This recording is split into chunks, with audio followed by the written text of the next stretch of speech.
নমস্কাৰ। অসম চৰকাৰৰ শিক্ষক কৰ্মচাৰীসকললৈ এটি ভাল খবৰ। কোনো শিক্ষক কৰ্মচাৰীয়ে এতিয়াৰ পৰা আৰু চেলেৰী স্লিপ অৰ্থাৎ দৰমহা স্লিপ বিভিন্ন কামত আমাৰ প্ৰয়োজন হয়। সেই চেলেৰী স্লিপ বিচাৰি অফিচলৈ যোৱাৰ প্ৰয়োজন নাই। আমি শিক্ষক কৰ্মচাৰীসকলে চেলেৰী স্লিপ অনলাইন ডাউনলোড কৰিব পাৰোঁ। আজিৰ এই ভিডিঅ'টিত মই চেলেৰী স্লিপ অনলাইনত কিদৰে ডাউনলোড কৰিব লাগে আপোনালোকক সবিস্তাৰে দেখুৱাম। ভিডিঅ'টি শেষলৈকে চাব। চাই ভাল পালে লাইক এণ্ড শ্বেয়াৰ কৰিব আৰু চেনেলটি যদি এতিয়াও ছাবস্ক্ৰাইব কৰা নাই কাইণ্ডলি ছাবস্ক্ৰাইব কৰিব। আপোনালোকে চেলেৰী স্লিপটো ডাউনলোড কৰিবৰ কাৰণে আপোনালোকৰ মোবাইলত কোনোবা এটা ৱেব ব্ৰাউজাৰ, ফৰ এক্সাম্পল ক্ৰম ব্ৰাউজাৰ খুলি ল'ব। খুলি লৈ পেলাই আপোনালোকে চাৰ্চ কৰিব ফিন আছাম বুলি আপোনালোকে চাৰ্চ কৰিব। চাৰ্চ কৰোঁতে আপোনালোকে স্ক্ৰীনত দেখা পাব, ওলাই আহিব এমপ্লয়ী লগইন, ফিন আছাম লগইন। আপোনালোকে ফিন আছাম লগইনত নাযাব, যোনটো এমপ্লয়ী লগইন অৰ্থাৎ কৰ্মচাৰীৰ লগইন, তাত আপোনালোকে ক্লিক কৰি দিব। প্ৰথমতেই থাকে এমপ্লয়ী লগইনটো। ক্লিক কৰাৰ পাছত আপোনালোকক মোবাইল নাম্বাৰ আৰু পাছৱৰ্ডটো বিচাৰিব।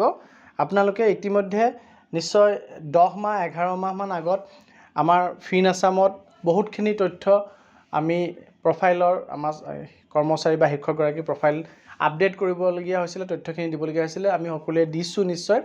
দি পেলাই আমি তাৰ ইউজাৰ আই ডি হিচাপে আমাৰ মোবাইল নাম্বাৰটো আৰু পাছৱৰ্ড এটি দি পেলাই আমি তাত চাইন আপ নিশ্চয় এতিয়া আগতে কৰি থৈছোঁ।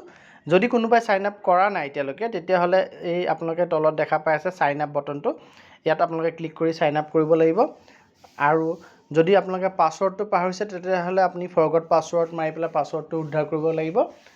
আৰু যদি আপোনাৰ ইউজাৰ আই ডি অৰ্থাৎ মোবাইল নাম্বাৰ আৰু পাছৱৰ্ড মনত আছে বা এমপ্লয়ী কোড আপোনালোকৰ মনত আছে, তেতিয়াহ'লে আপোনালোকে ইয়াতে এমপ্লয়ী লগইন কৰিব পাৰিব। মই এমপ্লয়ী লগইনটো কৰি লৈ আছোঁ। আপোনালোকে দেখা পাই আছে মই মোৰ মোবাইল নাম্বাৰটো দিছোঁ, দি লৈ পেলাই তাৰপিছত মোৰ পাছৱৰ্ডটো দি পেলাই মই কেপচাটো দিছোঁ। এতিয়া মই লগইন বটনটো ক্লিক কৰিম। লগইন বটন ক্লিক কৰাৰ পিছত আপোনালোকে এনেধৰণৰ পাৰ্চনেল ইনফৰমেশ্যন, তাত আপোনালোকৰ গোটেই প্ৰফাইলটো থাকিব।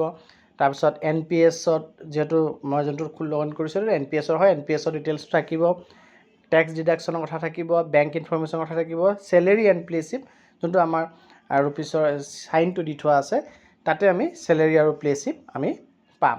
গতিকে মই ইয়াতে ক্লিক কৰিছোঁ চেলেৰী আৰু প্লে শ্লিপ উলিয়াবৰ কাৰণে।